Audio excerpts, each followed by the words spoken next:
Hello to everyone, I welcome you all on Abhipedia defence YouTube channel. आज मैं बड़ा ही important topic आप सभी के लिए लेकर आया हूं कि कौन सी एनसीईआरटी बुक्स हैं that you have to follow for your upcoming CAPF assistant commandant paper 1, right.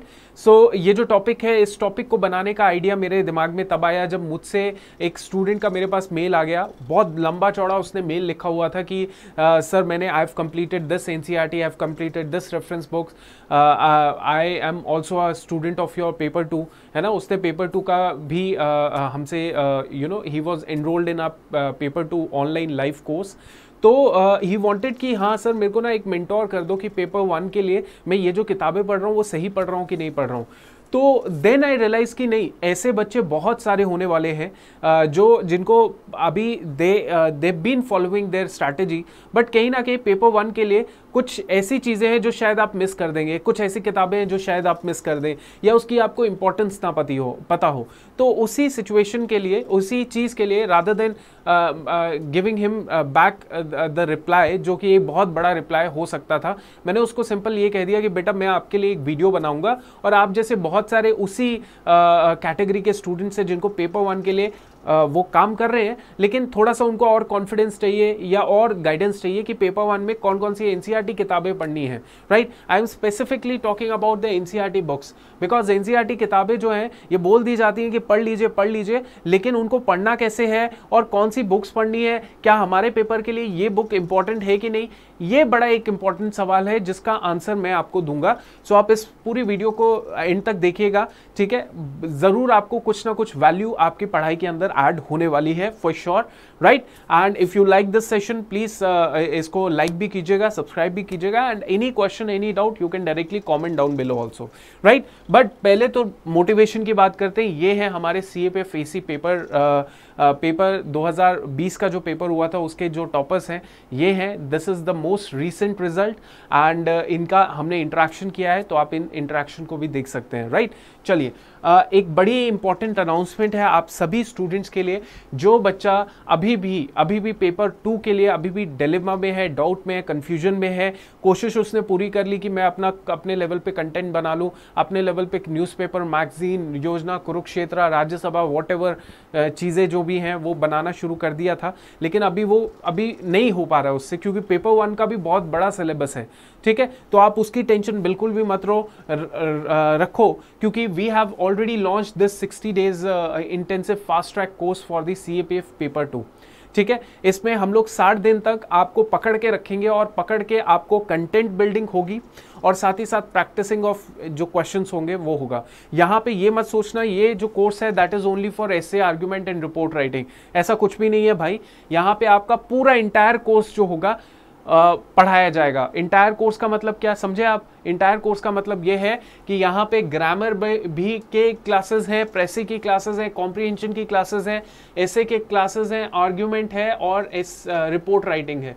सो सारी क्लासेस आपको मिलने वाली है। इसका पीडीएफ आपको मिल जाएगा। जो हिंदी स्टूडेंट्स हैं वो भी एक्सेस कर सकते हैं, उनके लिए भी हमारे पास हिंदी वाला पूरा का पूरा इंटरफेस है, तो टेंशन बिल्कुल मत लीजिए।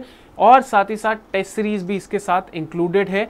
14 टेस्ट सीरीज है जो इसके साथ इंक्लूडेड है। आप फर्स्ट ऑफ ऑल आप इस कोर्स को अगर एक्सेस करना चाहते हैं तो इस वीडियो के डिस्क्रिप्शन में जाइए, लिंक दे रखा है, डायरेक्टली वहां पे जाइए और ये एक्सेस कर सकते हैं कोर्स। कोई डाउट रहेगा, कोई प्रॉब्लम रहेगी, आप डायरेक्टली व्हाट्सएप भी कर सकते हैं। We would love to answer your queries, right. आप ये सोचेंगे 60 दिन का कोर्स है तो शायद फैकल्टी अलग होगी, नहीं भैया, फैकल्टी सेम ही है, सेम ही लोग आपको देखने को मिलने वाले हैं उस कोर्स के अंदर, तो बेफिक्र रहिए और 60 दिन के अंदर भी आप प्रिपेयर कर सकते हैं एंड स्कोर कर सकते हैं 110+ मार्क्स, राइट। अब आप ये मत सोचिएगा कि अगर आपका कोई भी बेसिक नहीं है, आपने कभी कुछ पढ़ा ही नहीं है, तो आप 110 मार्क्स हमारे कोर्स के साथ जुड़ के अच्छे से ले पाएंगे। ऐसा बिल्कुल भी नहीं है, हम लोग ऐसा बोल भी नहीं रहे हैं। हम लोग सिर्फ इतना बोल रहे हैं कि 110 मार्क्स पॉसिबल है 60 दिन के अंदर। इस कोर्स को आप ज्वाइन कीजिए, लेकिन अगर पहले आपने कुछ किताबें पढ़ रखी हो, कुछ फंडामेंटल आपका क्लियर हो, आपको संविधान के बारे में, कॉन्स्टिट्यूशन के बारे में पता हो, you have idea regarding the geographical concepts के बारे में थोड़ा बहुत पता हो, आपको पॉलिटी गवर्नेंस का पता हो, इंडिया इंटरनेशनल थोड़ा बहुत टॉपिक्स के बारे में पता हो, तो आराम से आप यहाँ पे 60 दिन में आपको चीजें समझ आएंगी, राइट। क्योंकि this course is basic to advance, basic से एडवांस में जा रहे हैं हम लोग, ठीक है। बस ये है कि यहाँ पे आपको मैंडेटरी मेरे जो पहले कोर्स के अंदर हमने लॉन्च किया था उसमें मैं 2 घंटे बोलता था, 2 hours that you have to give, but इस कोर्स के अंदर मैं स्टूडेंट्स को बोल रहा हूँ कि you have to give at least 3 hours, और 3 घंटा पेपर 2 के लिए नहीं दे पाओगे अभी भी तो फिर भूल जाओ फिर पेपर में बैठने का, और भूल जाओ फिर पास करने का, ठीक है। So this is what our planning is all about. कोई डाउट है डायरेक्टली कॉल या कमेंट कर दीजिए, ठीक है। Let's talk about the history subject. History subject है, हिस्ट्री के जो जनरली सवाल पूछे जाते हैं CAPF पेपर के अंदर, वो लगभग 20 से 25 सवाल पूछे जा सकते हैं, राइट। अब इसमें आप बिल्कुल भी ये मत सोचिएगा कि इसमें जो है मेडिवल हिस्ट्री से कम आता है, एंशिएंट से कम आता है, मॉडर्न से ज़्यादा आता है, ऐसा नहीं है। देखो आपको क्या करना है, आपको सबको इंपॉर्टेंस देनी है, ठीक है। अगर आप किसी को ये सोच के चल रहे हैं कि नहीं यार मैं ना मेडिवल हिस्ट्री छोड़ के जाऊंगा, छोड़ने वाला मत कीजिएगा, क्योंकि ये बहुत ही कॉम्पिटिटिव एग्जाम है। आपको सभी जो इसके कंपोनेंट्स हैं हिस्ट्री के, उन सभी को इंपॉर्टेंस देनी है। इंपॉर्टेंस में अगर बात करें तो मॉडर्न हिस्ट्री जो है उसमें आपको इंपॉर्टेंस देनी है। देखो मॉडर्न हिस्ट्री कैसे आप कवर करोगे, सबसे पहले मॉडर्न हिस्ट्री की बात करते हैं। देखो मॉडर्न हिस्ट्री अगर NCERT से आपने कवर करनी है तो कैसे करेंगे, आपको पढ़ना पड़ेगा ये वाली किताब सबसे पहले। This is priority number 1, themes in Indian history part 3 class 12th। You have to read it word by word. समझ आ गया? कोई नोट्स इसके बनाने की जरूरत नहीं है, अपने खुद के भी मत बनाना, किसी से नोट्स भी ना लेना, मैं बता रहा हूं, क्योंकि यहां से सवाल वर्बटिज्म आते हैं, मतलब same to same copy paste करके उन्होंने सवाल पूछे होते हैं, लेकिन वहां पे आपके नोट्स काम नहीं आएंगे, क्योंकि आपको हर वो स्टोरी लाइनअप जो होती है इस किताब के अंदर, स्टोरी फॉर्म में चीजें दे रखी हैं, उसको बहुत अच्छे से एक एक वर्ड पढ़ना पड़ेगा। तो इसमें कोई शॉर्टकट मत आजमाइएगा। मॉडर्न हिस्ट्री ये है पहली किताब, मॉडर्न हिस्ट्री ये 2 किताबें हैं, ठीक है। सो ये आपकी मॉडर्न हिस्ट्री कंप्लीट हो जाएगी, ठीक है, NCERT के कैटेगरी में। सो ये आर पास्ट पार्ट 3 है, पार्ट 1, एंड ये पार्ट 2 है क्लास 8 की। तो ये 2 किताबें जो होंगी, मतलब ये 3 किताबें हैं जो मॉडर्न हिस्ट्री की हैं, अच्छे से करके जाएंगे डेफिनेटली आप अच्छा स्कोर कर पाएंगे, ठीक है। Now we are going to talk about medieval history. Medieval history के अंदर आपने पढ़नी है ये किताब, कौन सी, themes in Indian history part 2 class 12th, ठीक है। इसको भी आपने वर्ड टू वर्ड पढ़ना है। देखो मैं जो बोल रहा हूं ना कि वर्ड टू वर्ड पढ़ना है, एटलीस्ट उतना तो आपने वर्ड टू वर्ड पढ़ना ही पढ़ना है। ये थीम्स जितनी भी तीनों है ना, इनको वर्ड टू वर्ड पढ़ना है। इनमें थोड़ा बहुत आप फटाफट कर भी सकते हो, लेकिन इनको वर्ड टू वर्ड पढ़ना है। देखो ये है class 12 themes in Indian history part 2, ये है मेडिवल हिस्ट्री।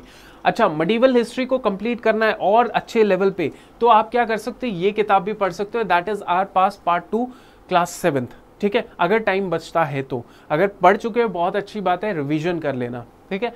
और एंशिएंट हिस्ट्री के लिए आपने NCERT से अगर कंप्लीट कर रहे हो तो themes in Indian history part 1 class 12th, ये आपने पढ़नी है एंशिएंट हिस्ट्री के लिए, और ये है आपकी क्लास 6th की आर पास्ट क्लास 6th, ये है एंशिएंट के लिए, ठीक है।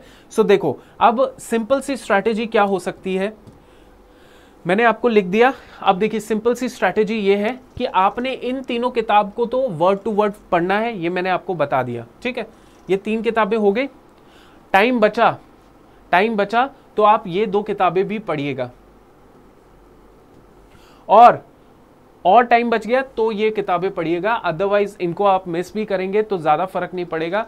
कई बार मैंने देखे हैं कि कई बार इन दोनों किताबों से ऐसे सवाल पूछे जाते हैं जो बच्चा सोचता है कि ये शायद किसी बड़ी किताब, कोई बड़ी रेफरेंस किताब के अंदर होते हैं, लेकिन आंसर यहीं पे छुपे होते हैं इन्हीं किताब के अंदर। तो वो जो 1 और 2 सवाल होते हैं ना, जो हम लोग जनरली बोलते हैं नॉट डूएबल कैटेगरी, वो नॉट डूएबल कैटेगरी इन्हीं बुक से आती है, लेकिन बच्चा करता नहीं है, या ये सोचता है कि नहीं मैं बड़ी रेफरेंस बुक्स पढ़ लूंगा तो काम बन जाएगा। तो वो चलो उनकी थॉट प्रोसेस है। मैं तो आपको सिंपल इतना बता रहा हूँ कि ये जो किताब है, ये किताब आप मल्टीपल टाइम्स रिवाइज करो, कम से कम 3 बार रिवाइज करो, इसको भी आप 2 से 3 बार रिवाइज करो, ठीक है। और अगर टाइम अच्छा बच जाता है तो आप इसको भी रिवाइज कर सकते हो अच्छे से। अब मैं आपको एक और ट्रिक बता देता हूँ, सिंपल चीज़, राइट। आप क्या करो, आप इन किताबों को ना, जैसे आपने मान लीजिए थीम्स इन इंडियन हिस्ट्री पढ़ ली, ठीक है, और आपने क्या पता लूसेंट की जीके भी पढ़ ली हिस्ट्री के लिए, मॉडर्न हिस्ट्री है ना, themes in Indian history third जो है वो है मतलब मॉडर्न हिस्ट्री है। मॉडर्न हिस्ट्री के लिए क्या पता आपने स्पेक्ट्रम पढ़ लिया हो, क्या पता आपने लूसेंट की मॉडर्न हिस्ट्री वाला पोर्शन पढ़ लिया हो, है कि नहीं, ऐसा हो सकता है। क्या पता आपने बिपिन चंद्रा पढ़ लिया हो, ठीक है, क्या पता आपने तमिलनाडु की मॉडर्न हिस्ट्री पढ़ ली हो, है ना।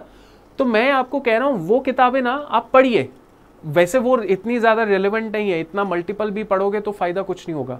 लेकिन जब भी आप ये किताब पढ़ोगे ना, ये ऊपर वाली किताबें, तो तब इनको ऊपर वाली किताबों को पढ़ना जब आप ये किताबें अच्छे से पढ़ लो, बहुत अच्छे से।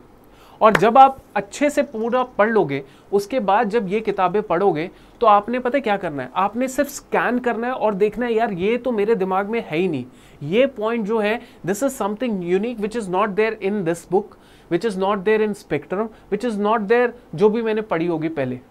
तो मैं क्या करता हूँ, मैं सिर्फ उस पॉइंट को लिख लेता हूँ या उसको कॉपी पेस्ट कर लेता हूँ या उसका कटिंग ले लेता हूँ, whatever you want to do, ताकि आप दोबारा जो है इस बुक को मत देखो। क्योंकि देखो इतनी सारी बुक्स इकट्ठी करके भी ना जब रिवीजन होती है तो बहुत दिक्कत आती है। तो what you are suppose to do in all the NCERT strategy, यही करना है, यही करना है। क्या करना है कि आपने वो सब्जेक्ट की बुक अच्छे से पढ़ ली, जो बड़ी बड़ी जो एडवांस बुक्स है ना, ये एडवांस है, ये क्लास 12th की मान लो एडवांस है, तो आपने इसको कवर कर लिया, अच्छे से कवर कर लिया, एक एक पॉइंट याद है। अब आपने क्या करना है, इस किताब को पढ़ना है और इस किताब में आपने वो चीज़ों को अंडरलाइन कर लेना है या उनकी कॉपी या कटिंग या पेस्ट कर लेना है जो चीज़ें आपको लगता है कि इसमें नहीं है, जो चीज़ें आपको लगता है कि मैंने पिछली स्पेक्ट्रम पढ़ी उसमें भी नहीं है, राइट। तो तब आपने यहाँ से क्रक्स निकाल लेना है और जैसे ही क्रक्स निकला आपको फिर से इन किताबों के ऊपर जाने की ज़रूरत ही नहीं है। आप समझ गए। तो यही स्ट्रैटेजी आपने नेक्स्ट सारी एनसीईआरटी के सब्जेक्ट्स को पूरा करने के लिए लगानी है, राइट। चलो मैंने आपको हिस्ट्री बताया, लेट्स टॉक अबाउट ज्योग्राफी। ठीक है, ज्योग्राफी में क्या है कि आप जो है सबसे प्रायोरिटी वाला जो एरिया होगा जिसको आप you can not afford to miss, right, you can not, वो है सबसे पहले क्लास 11th की बुक्स। क्लास 11th में 2 किताबें हैं। First book is physical geography, fundamentals of physical geography and India physical environment, India physical environment. ठीक है, सो क्लास 11th में 2 किताबें हैं, physical geography and physical India physical environment, ये आपको पढ़नी है। और दूसरी है ह्यूमन ज्योग्राफी आगे, इंडिया पीपल इकोनॉमी आगे, क्लास 12th की। अगर ये 2 किताबें आपने बाय हर्ट, मैंने ऐसा देखा है बच्चा ना आगे पीछे भागता रहता है, ये बेसिक फंडामेंटल किताबें भी नहीं अच्छे से पूरी कर पाता है। तो अगर आपने इसको भी कर लिया ना अच्छे से, तो जितना भी CAPF CDS वाला बच्चा है ना, वो ज़्यादा से ज़्यादा मैक्सिमम मिनिमम वो 80 से 85% सवाल जो है वो इन्हीं 4 किताबों से पूरा कर सकता है। ज्योग्राफी में जैसे भी सवाल आएंगे 80 से 85, और ठीक है, फिर उसके बाद जो है बाकी 15% किसी और कहीं और से बना बुनों के सवाल दिए होते हैं। तो आपने ये सबसे प्रायोरिटी में रखना है, इन बुक्स को जो है मल्टीपल रिवीजन करनी है। उसके बाद आप क्या करेंगे, उसके बाद वही बात आ गई कि इनको ना मल्टीपल टाइम रिवीजन कर लो, 2 बार 3 बार 4 बार 5 बार। उसके बाद क्या करो, उसके बाद स्कैनिंग वाला काम करो। क्या करना है आपने, स्कैनिंग करनी है, स्कैनिंग करनी है। स्कैनिंग का मतलब यही है कि आपने बस ये किताब जो है ना, ये देखो ये रेड वाली लगाई है, मतलब ये सेकंड इंपॉर्टेंट है, ये ब्लैक है, इसमें आपने टाइम मिलता है, आप यू कैन गो अहेड। ठीक है, अब ये जो बुक्स हैं इसको आपने स्कैन करना है, आपने स्कैन करना है, उसमें देख लेना है यार ये चीज़ तो मैंने नहीं पढ़ी, मैं इसको लिख लेता हूँ, ये चीज़ नहीं पढ़ी मैं लिख लेता हूँ। मैं आपको बता रहा हूँ कि ये जो 80 से 85% इधर से मिलेगा, लेकिन वो जो 15% होता है ना, 15% वो आपको पता है कहाँ से मिलेगा, यहाँ से और इन किताबों से। I am telling you this fact.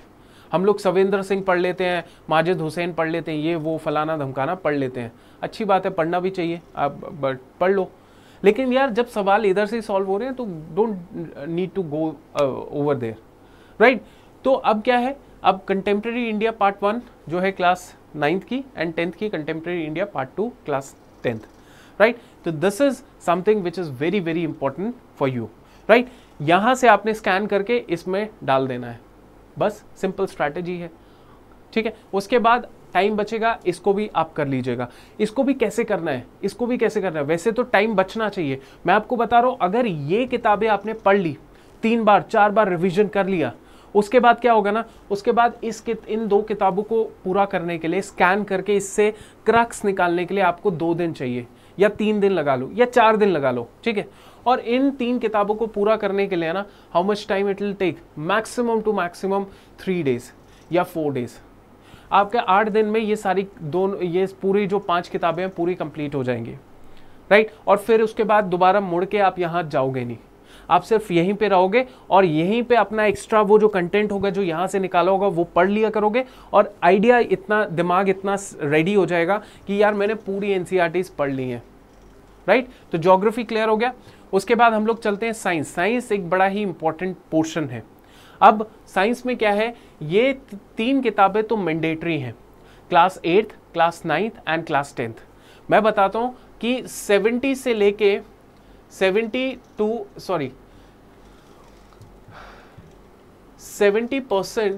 से लेके 75% जो सवाल होंगे वो यहीं से आएंगे, ठीक है। यहीं से किताबों से आने वाले, इन्हीं 3 किताबों से आने वाले हैं। लेकिन कई बार क्या होता है, थोड़ा पेपर को टफ करने के लिए 2018 में पेपर टफ हुआ था, इट जस्ट बिकॉज कि उस टाइम पे 60% सवाल ही इन 3 किताबों से आए थे। बाकी जो सवाल थे, बाकी आई वुड से कि 40% जो सवाल थे वो आए थे +1 एंड +2 की साइंस से। तो हमें जो है, जो भी बच्चों का साइंस बैकग्राउंड है, उनको ये मेक श्योर करना है कि आप देखो, ये जो गेम है, ये जो एग्जाम है ना, it is all about taking those edges. 60% तो सबको ही कर लेगा, लेकिन जो कट ऑफ बनती है, मेरिट लिस्ट में नाम आता है, वो बनता है किस बेसिस पे, वो 40%, जो बच्चा 40 में से 15 या 20% स्कोर करेगा, वहां से कट ऑफ बनती है, वहां से मेरिट लिस्ट में नाम आता है, ठीक है।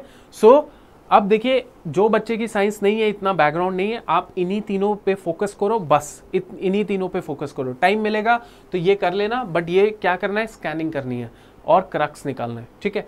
और जो बच्चे का बैकग्राउंड है अच्छा है, उसने पढ़ ली है ये किताबें multiple times, I would suggest you go for these books. अब दीज बुक्स में कौन कौन सी बुक्स हैं, geography 11th and biology class 11th and biology class 12th, ठीक है। अब इसमें क्या है, ये स्पेसिफिक चैप्टर्स है, चैप्टर 11 से 22 तक है, और अंडर यूनिट 4 और 5 के अंदर चैप्टर 1 to 4 है, अंडर यूनिट 6 के अंदर। तो ज्योग्राफी में आप ये चैप्टर्स जो है ध्यान से कर लीजिए, ऊपर से देख लीजिए कि क्या क्या मेरे हिसाब से इंपॉर्टेंट लगता है, पेपर के हिसाब से क्या इंपॉर्टेंट लग रहा है, प्रीवियस क्वेश्चन के हिसाब से क्या इंपॉर्टेंट लग रहा है। नेक्स्ट हम लोग बात करते हैं फिजिक्स के ऊपर। फिजिक्स में क्लास 11th है, क्लास 12th है। तो फिजिक्स जो है, मैं बता रहा हूँ, फिजिक्स मेरा खुद का एक्सपीरियंस है कि फिजिक्स से ज़्यादा सवाल आते हैं क्लास 11th और 12th से, ठीक है। बायोलॉजी से इतने ज़्यादा सवाल नहीं आते, 11th 12th फिजिक्स से ज़्यादा आते हैं।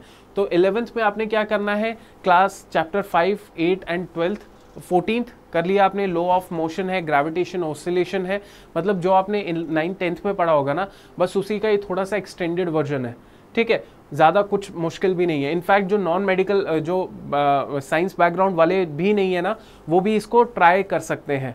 जो 2-3 साल से तैयारी कर रहे हैं और still they are just able to clear the cut off only, not able to gain that edge in paper 1, तो तब आप क्या कर सकते हो, इन चीज़ों को ट्राई कर सकते हो। आपको डेफिनेटली वो 5 से 10 नंबर का एज मिलेगा ही मिलेगा। फिजिक्स हो गया। फिजिक्स में क्लास 12th की बात करें तो चैप्टर 8, 9 एंड 12th चैप्टर हैं, ये 3 चैप्टर बड़े इंपॉर्टेंट है। देखो, इलेक्ट्रोमैग्नेटिक वेव्स, नाम से ही पता चल रहा है, ray optics, optical instruments and atoms, ठीक है। तो ये नाम से ही पता चल रहा है, these are very relevant and very marks scoring chapters, ठीक है। तो इस तरीके से फिजिक्स में आप ऐसे कर सकते हैं। और केमिस्ट्री की बात करें तो केमिस्ट्री में हमारे पास क्लास 11th है, चैप्टर 9, 12th एंड 14 आता है, और 12th केमिस्ट्री के अंदर चैप्टर 1, 11th, 12th, 14, 15 एंड 16। तो ये चैप्टर्स हैं जो आप कर सकते हैं, बिल्कुल। देखिए, केमिस्ट्री इन एवरीडे लाइफ बहुत बेसिक चैप्टर है, बहुत बेसिक और मज़ेदार चैप्टर है। बायोमोलिक्यूल्स बहुत मज़ेदार चैप्टर है, कुछ इसमें मुश्किल नहीं है। पॉलीमर, ये भी बहुत अच्छा चैप्टर है। ये थोड़े से कीटोन, कार्बोक्सिलिक एसिड, एल्डिहाइड्स, ये थोड़े से टेक्निकल सब्जेक्ट्स चैप्टर्स हैं। बाकी ये सॉलिड स्टेट भी बड़ा ही आसान सा चैप्टर है। तो आप देखो, आसान से चैप्टर मतलब आई वुड से कि आप जब पढ़ेंगे ना, बहुत ईजी टू अंडरस्टैंड होगा, ठीक है।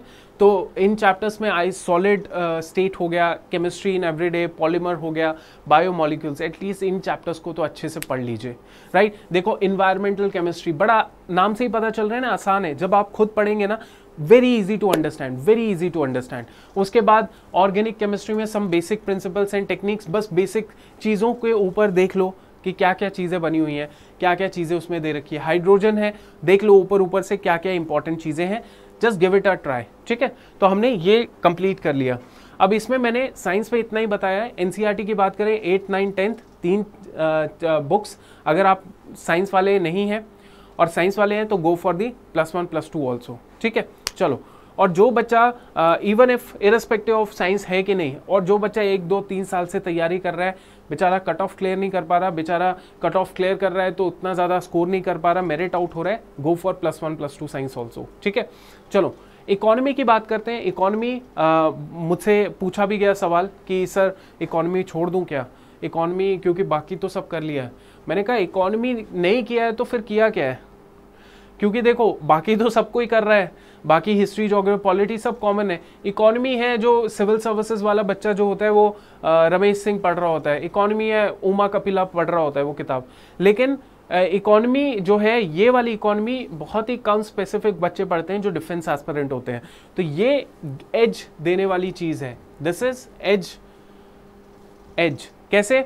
आपने क्या करना है, क्लास 12th होगी एंड क्लास 12th होगी, इसकी माइक्रो और मैक्रो इकोनॉमिक जरूर कंप्लीट करनी है। और मैं आपको बता रहा हूँ, एक और एडवाइस मैं आपको दूंगा, you have to just whatever it is written over here in this book, word to word, जो भी लिखा हुआ है इस किताब के अंदर वर्ड टू वर्ड, आपको वही इकोनॉमी जो है वो पढ़नी है, रादर देन कि कोई और अलग ही दुनिया में चले गए इकोनॉमी के, वो बिल्कुल भी नहीं करना आपने।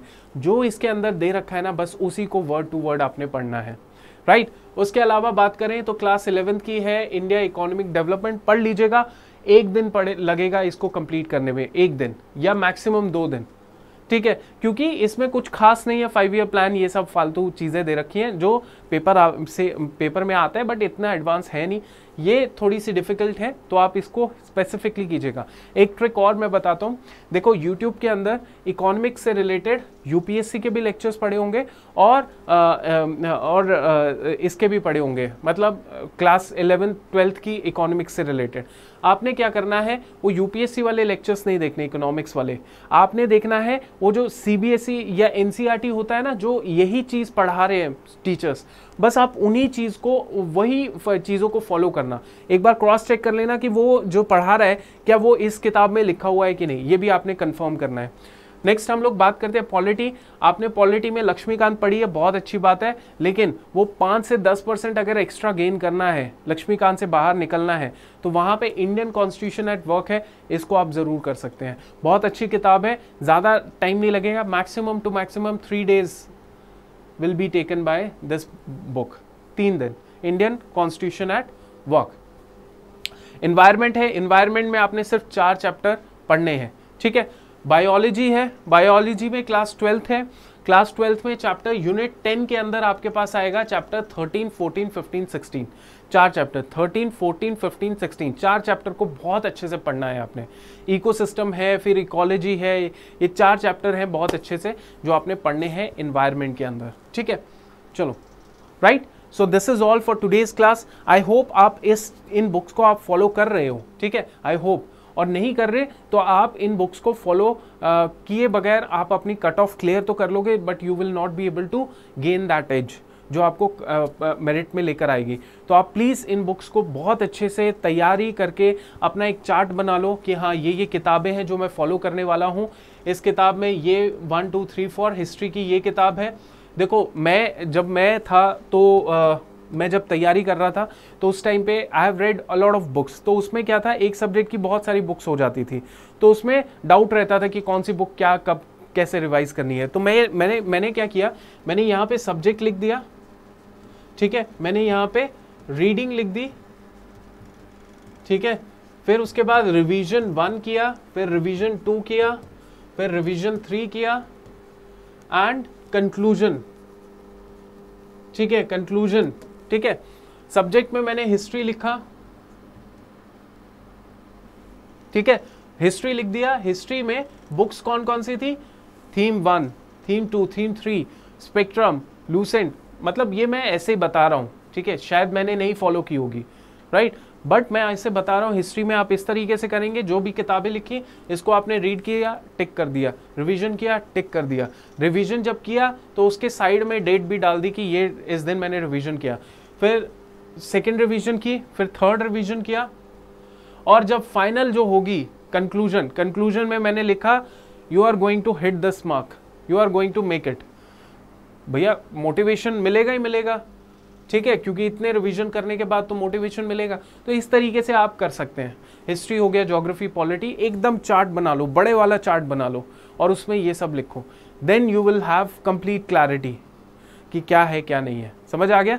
चलो, सो मैं इस सेशन को एंड करता हूँ। I hope you like this session. कोई डाउट, कोई प्रॉब्लम है, डायरेक्टली कॉल कीजिए, व्हाट्सएप कीजिए, we would love to help you out, है ना। थैंक यू एंड जय हिंद।